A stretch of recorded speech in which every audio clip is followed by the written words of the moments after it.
না, ঢাকার কথা যদি ঢাকা যে গতকালকে দুপুর 12টায় তাপমাত্রা ছিল 35.5 ডিগ্রি, আজকে সেটা হয়েছে দুপুর 12টায় 35.2 ডিগ্রি, মানে কিছুটা তাপমাত্রা কিন্তু কম। অর্থাৎ গতকালকে যে অবস্থা তার চাইতে কিছুটা কম। এবং গতকালকে কিন্তু সর্বোচ্চ তাপমাত্রা ছিল ঢাকায় 38.3 ডিগ্রি। এটা মাঝারি ধরনের তাপপ্রবাহ। বর্তমান যে অবস্থা সারা দেশে আমরা দেখি, সেখানে দেখা যাচ্ছে আপনার রংপুর, ময়মনসিংহ, চট্টগ্রাম বিভাগ ব্যতীত সারা দেশে কিন্তু মৃদু থেকে তীব্র তাপপ্রবাহ চলছে। এর মধ্যে যশোর এবং সিরাজগঞ্জ জেলায় কিন্তু আপনার তীব্র তাপপ্রবাহ চলছে। এবং দেশের সর্বোচ্চ তাপমাত্রা গতকালকে যেটা রেকর্ড করা হয়েছে যশোরে 41 ডিগ্রি সেন্টিগ্রেড, এবং ঢাকায় ছিল 38.3 ডিগ্রি। তবে তাপপ্রবাহ যে অবস্থা এখন যে অবস্থা আছে, সামনের দিকে এর চাইতে এই স্পিডে এর চাইতে বেশি হওয়ার সম্ভাবনা নেই। হ্যাঁ, এবং ঈদের যে ব্যাপারটা আছে, ঈদের সময় আজকের যে অবস্থা বা এখন যে অবস্থা, এর চাইতে খারাপ হবে না। তাপপ্রবাহ কিছুটা থাকতে সম্ভাবনা আছে কিছু কিছু অঞ্চলে, তবে এখন যে অবস্থা আছে এর চাইতে কম হবে। এবং যে বৃষ্টিপাতের আশঙ্কা আমরা ওইরকম করছি না, সারা দেশে হয়তো বৃষ্টিহীন থাকবে। তবে এখন যেহেতু কালবৈশাখীর সময় যে কোনো জায়গায়, দেশের যে কোনো জায়গায় মানে স্থানীয় বা কিছু মেঘমালা তৈরি হয়ে বৃষ্টি বা বজ্রবৃষ্টি হতে পারে, তবে সেই সম্ভাবনাটা খুব ক্ষীণ। তো আপনি বলছেন যে তাই এটা কি মৃদু থেকে মাঝারি তাপমাত্রা, এই বিষয়ে একটু স্পষ্ট করবেন?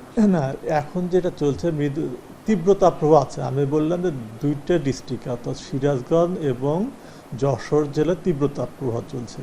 এছাড়া দেশের অন্যান্য অঞ্চলগুলোতে অর্থাৎ রংপুর, ময়মনসিংহ এবং চট্টগ্রাম বিভাগ ব্যতীত দেশের অন্যান্য অঞ্চলগুলোতে মৃদু থেকে মাঝারি ধরনের তাপপ্রবাহ অব্যাহত আছে, এবং এটা থাকবে, সামনের দিনগুলোতে থাকবে তাপপ্রবাহটা।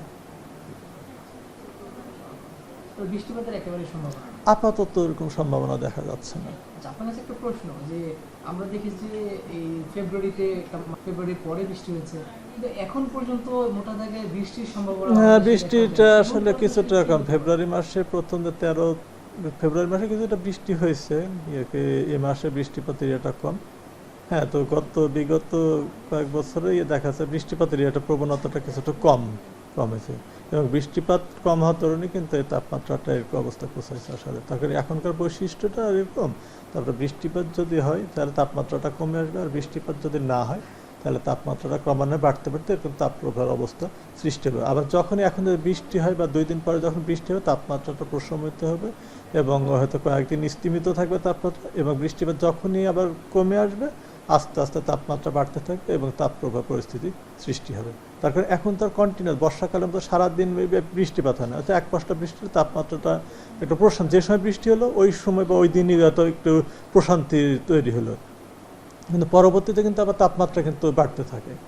হ্যাঁ, এই সময়টা বৈশিষ্ট্য এরকম, বৃষ্টিপাত হলে তাপমাত্রা কমবে, আর বৃষ্টিপাত না হলে তাপমাত্রা কিন্তু বাড়তে থাকবে।